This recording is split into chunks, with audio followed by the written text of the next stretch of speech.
ಧೀಯತಾಂ ಧರ್ಮೇತೆ ಬುದ್ಧಿ ಅಂತ ಈ ಒಂದು ಪ್ರಯೋಗ ಮಹಾಭಾರತದ ಆಶ್ರಮವಾಸಿಕ ಪರ್ವದ 17ನೇ ಅಧ್ಯಾಯದ 22ನೇ ಶ್ಲೋಕದಲ್ಲಿ ಕಾಣಿಸ್ತದೆ. ಧೀಯತಾಂ ಧರ್ಮೇ ತೇ ಬುದ್ಧಿ ಅಥವಾ ಧರ್ಮ ತೇ ಬುದ್ಧಿ ಅಂತ ನಾವು ಪಾಠ ಕಾಣಬಹುದು. ನಿನ್ನ ಬುದ್ಧಿ ಯಾವತ್ತು ಧರ್ಮದಲ್ಲಿಯೇ ಸ್ಥಿರವಾಗಿರಲಿ ಅಂತ ಹೀಗೆ ಅದರ ಅಭಿಪ್ರಾಯ. ಇದು ಕುಂತಿ ಧರ್ಮರಾಜನಿಗೆ ಮಾಡುವಂಥ ಒಂದು ಆಶೀರ್ವಾದ. ಇಲ್ಲಿ ಧೀಯತಾಂ ಅಂತ ಏನು ಪ್ರಯೋಗ ಇದೆಯಲ್ಲ, ಇದು ಧೀಂಗ್ ಧಾರಣೆ ಅಂತ ಒಂದು ಧಾತುವಿನ ಮೂಲಕ ಬಂದಿರುವಂತಹ ಪ್ರಯೋಗ.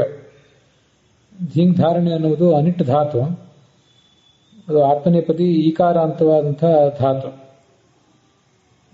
ಧೀಯತೆ ಅಂತ ಲಟ್ಲಕಾರದಲ್ಲಿದೆ, ತಿಧ್ಯೆ ಅಂತ ಲಿಟ್ಲಕಾರ, ಧೀಯತಾಂ ಧೀಯೇತಾಂ ಧೀಯಂತಾಂ ಅಂತ ಲೋಟ್ಲಕಾರ.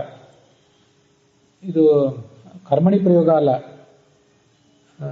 ಕರ್ತರಿ ಪ್ರಯೋಗದಲ್ಲೇ ಬುದ್ಧಿ ಅನ್ನೋದು ಕರ್ತೃ ಈ ಪ್ರಯೋಗಕ್ಕೆ.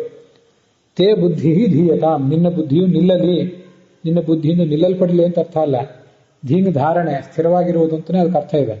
ಆದ್ದರಿಂದ ತೇ ಬುದ್ಧಿ ಧೀಯತಾಂ ಅಂದರೆ ನಿನ್ನ ಬುದ್ಧಿಯು ಸ್ಥಿರವಾಗಿ ನಿಲ್ಲಲಿ ಅಂತ ಶುದ್ಧ ಕರ್ತರಿ ಪ್ರಯೋಗದಲ್ಲಿ ಇದೊಂದು ಪ್ರಯೋಗ. ನಾವು ಈ ಧೀಂಗ್ ಧಾರಣೆ ಅನ್ನೋದನ್ನು ಪ್ರಯೋಗ ಮಾಡುವುದು ಬಹಳ ಕಡಿಮೆ. ಅಂಥ ಒಂದು ಅಪರೂಪದ ಪ್ರಯೋಗ ಇದು ಅಂತ ಕಂಡು ಬರ್ತದೆ.